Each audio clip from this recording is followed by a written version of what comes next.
1 रुपया चलकर अगर सेंटर से जाता है, केंद्र से जाता है, तो सीधा किसान के, मजदूर के, महिला के पेंशन हो या सम्मान निधि हो, वो डायरेक्ट किसान के खाते में जाता है। तो बीजेपी की सरकार में सबको खुशहाली मिली है, सबको नौकरी मिली है, भ्रष्टाचार मुक्त भारत है। राहुल गांधी जी ने, आपको ध्यान होगा, मैं आपका पीछे ले जाना चाहता हूँ, जब 2013 में उनकी सरकार थी तो जो नोट था प्रधानमंत्री का, वो फाड़ के फेंक दिया, छोड़ दिया, गड्ढे में फेंक दिया। तो एक तरफ वो प्रधानमंत्री थे और एक तरफ ये प्रधानमंत्री हैं, किसी से डर के काम नहीं करते हैं, एक अकेला सब पे भारी। महेंद्र सिंह टिकैत किसानों के सच्चे हितैषी थे। चौधरी चरण सिंह सच्चे हितैषी नहीं, मैं ये नहीं कह रहा हूँ कि सच्चे हितैषी नहीं, किसान है, किसान नेता है, लेकिन जो काम उनको करना चाहिए, राकेश टिकैत जी उस मुद्दे को नहीं पकड़ रहे हैं। कहाँ से राकेश टिकैत उत्तर प्रदेश से आ रहे हैं, वहाँ भी भाजपा रिकॉर्ड मतों से जीती। मैं राकेश टिकैत किसानों के नेता, मैं ये नहीं कह रहा हूँ, लेकिन धरने प्रदर्शन में इसमें कोई हल होने वाला नहीं है। वो लड़ाने का काम नहीं करें। जितने ज्यादातर संगठन हरी टोपी लगाए घूम रहे हैं, वो टोल की राजनीति कर रहे हैं। वो मेरा जेवर हो या कोई सा क्षेत्र पे भी हो, सब टोल की राजनीति कर रहे हैं कि उनकी गाड़ी फ्री निकल जाए। तो मेरे क्षेत्र में कम से कम भी 50 किसान यूनियन बन गई है। सिर्फ किस लिए बनी हुई है? वो 10 किसान इकट्ठे करो और टोपी लगाओ और टोल फ्री कराओ। तो हम ये टोल फ्री की राजनीति नहीं कर रहे। राकेश टिकैत जी, मैं फिर कहना चाहता हूँ, किसानों के हितैषी हैं, किसानों के नेता हैं, लेकिन वो किसान को और सरकार को लड़ाने का काम करते हैं। नमस्कार, आपके साथ मैं हूँ ज्योति सिंह, आप देख रहे हैं सच टॉक्स। देखिए, अगर उत्तर प्रदेश की बात करें तो आप जानते हैं कि महाराष्ट्र के साथ साथ, झारखंड के साथ साथ उत्तर प्रदेश में भी उपचुनाव की तारीखों का ऐलान हो चुका है। और इस वक्त हमारे साथ किसान परिषद कल्याण के राष्ट्रीय अध्यक्ष सुधीर त्यागी जी मौजूद हैं। इनसे कई मुद्दों पर बात करेंगे। सर, सबसे पहले तो आपका बहुत बहुत स्वागत हमारे साथ। नमस्कार सर, मेरा आपसे पहला सवाल होगा कि उत्तर प्रदेश में, यूपी में जो उपचुनाव की तारीखों का ऐलान हुआ है, उसको लेकर के चर्चाएं तेज हो गई, इस पर आपकी क्या राय है? देखिए, चुनाव तो निश्चित थे, तो वो तो चुनाव होने तय थे।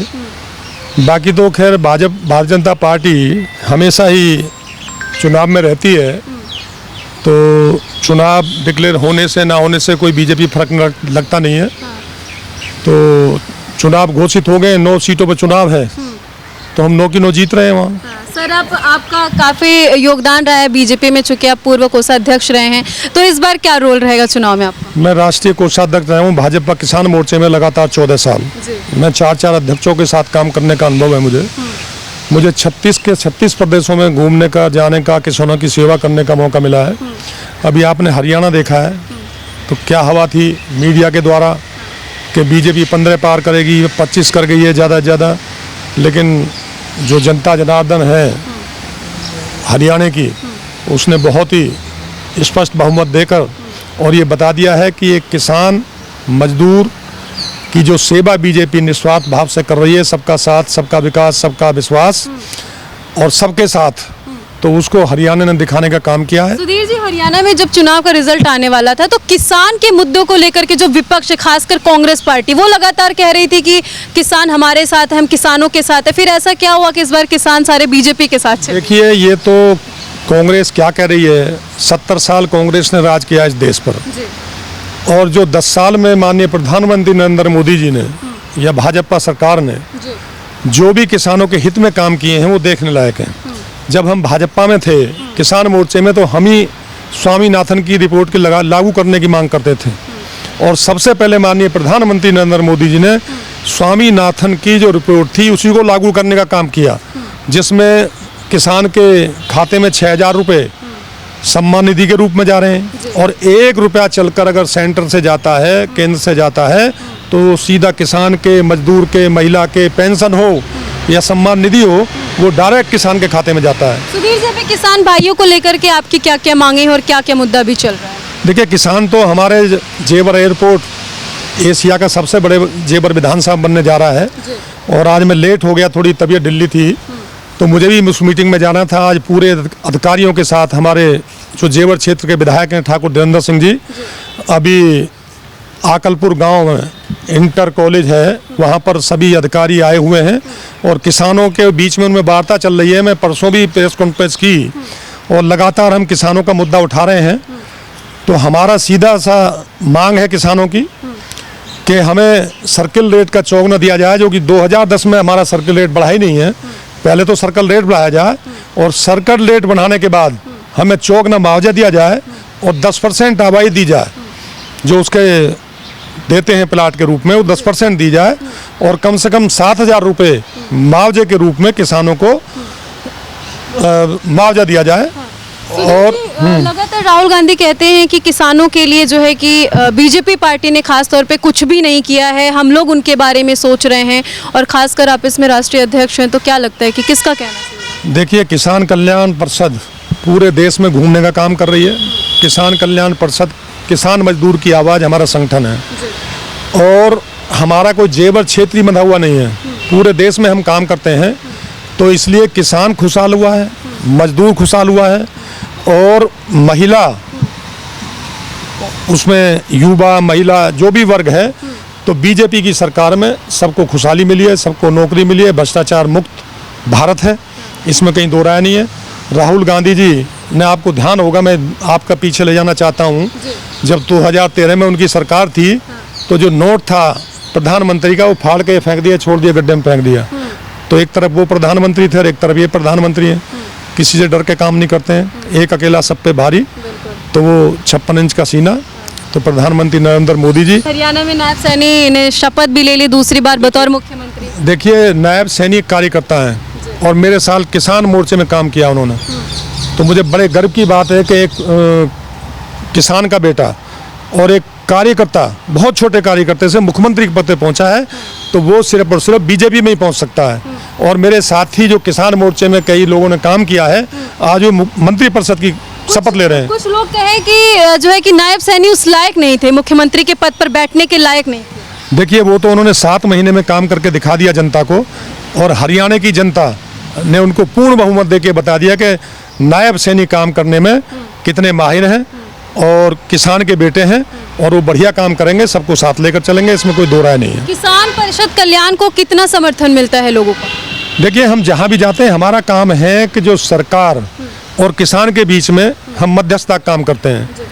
जो किसान हित में जितनी भी योजना सेंटर से जाती हैं, गांव-गांव पहुंचाते हैं, तो हमारा संगठन उन योजनाओं को लागू कराने का काम करता है। हमारी पूरी टीम है, तो हम मध्यस्थता काम करते हैं, हम दरार का काम नहीं करते।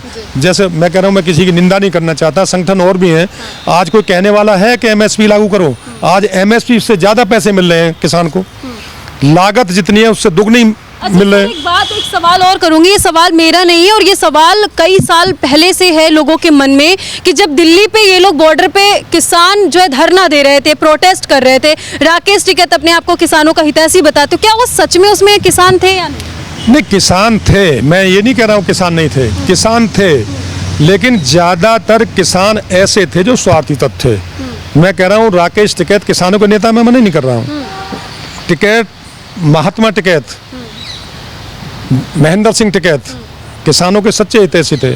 चौधरी चरण सिंह टिकैत सच्चे हितैषी नहीं? नहीं, मैं ये नहीं कह रहा हूँ कि सच्चे हितैषी नहीं, किसान है, किसान नेता हैं, लेकिन जो काम उनको करना चाहिए राकेश टिकैत जी उस मुद्दे को नहीं पकड़ रहे हैं। आप भी किसानों के एक तरह से कह सकते हैं नेता नहीं, बल्कि उनके लिए आप कितना काम करें वो सभी लोग देख रहे हो, जान रहे हैं। और राकेश टिकैत हितैषी तो बताते हैं किसानों को, लेकिन एक आरोप अभी लगा रहे हैं कि हरियाणा ने गलत जितवा दिया, अगर बीजेपी की पार्टी बनती है तो देश भी। जहाँ से राकेश टिकैत उत्तर प्रदेश से आ रहे हैं, वहाँ भी भाजपा रिकॉर्ड मतों से जीती, और आगे भी हम 9 सीटों पर चुनाव होने जा रहे हैं, कोई दिक्कत की बात नहीं है। मैं राकेश टिकैत किसानों के नेता, मैं ये नहीं कह रहा हूँ, लेकिन धरने प्रदर्शन में इसमें कोई हल होने वाला नहीं है। वो लड़ाने का काम नहीं करें, वो मतलब आप मानते हैं कि वो लड़ाने का काम करते हैं? लड़ाने का काम करते हैं, हाँ। और मैं बता रहा हूँ, जितने ज़्यादातर संगठन हरी टोपी लगाए घूम रहे हैं, वो टोल की राजनीति कर रहे हैं।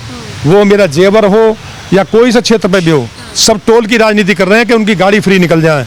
एक ऐसा किसान कल्याण परिषद है कि जो कोई किसी टोल पे पूरे हिंदुस्तान में ये बता दे कि किसान कल्याण परिषद के किसान नेताओं की कोई भी गाड़ी फ्री निकली है। ये सब जितने भी नेता, मैं कह रहा हूँ मेरे क्षेत्र में कम से कम भी 50 किसान यूनियन बन गई हैं। सिर्फ किस लिए बनी हुई है? वो 10 किसान इकट्ठे करो और टोपी लगाओ और टोल फ्री कराओ। तो हम ये टोल फ्री की राजनीति नहीं कर रहे। राकेश टिकैत जी, मैं फिर कहना चाहता हूँ, किसानों के हितैषी हैं, किसानों के नेता हैं, लेकिन वो किसान को और सरकार को लड़ाने का काम करते हैं। हमारी तरह उनको लाभ पहुंचाने का काम करें तो हम उनका स्वागत करेंगे। बहुत सारे दर्शक आपको देख रहे हैं, आखिरी में उनको क्या मैसेज देना चाहते हैं? मैं मैसेज देना चाहता हूँ सभी नौजवानों को, सभी किसानों को और आपके माध्यम से, आपके चैनल के माध्यम से अभी जो एक आयुष्मान जो पहले योजना लागू करी है माननीय प्रधानमंत्री नरेंद्र मोदी जी ने कि 70 साल से ऊपर जितने भी बुजुर्ग हैं सबको 5 लाख का फ्री इलाज दिया जाएगा।